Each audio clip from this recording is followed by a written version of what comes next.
విద్వాంసులు మాట్లాడితే ఒకలా ఉంటుంది. అమ్మ బిడ్డడికి అర్థమయ్యేటట్టు మాట్లాడుతుంది.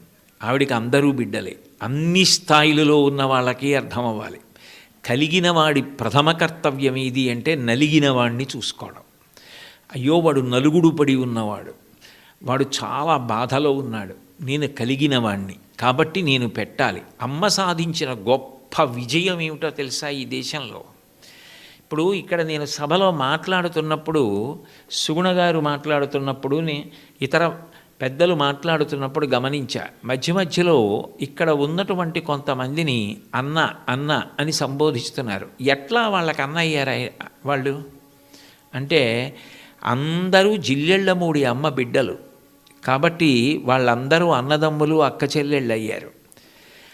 ఆమె అమ్మగా నిలబడింది, మేమందరం ఆమె బిడ్డలం కాబట్టి అన్నదమ్ములం అక్క చెల్లె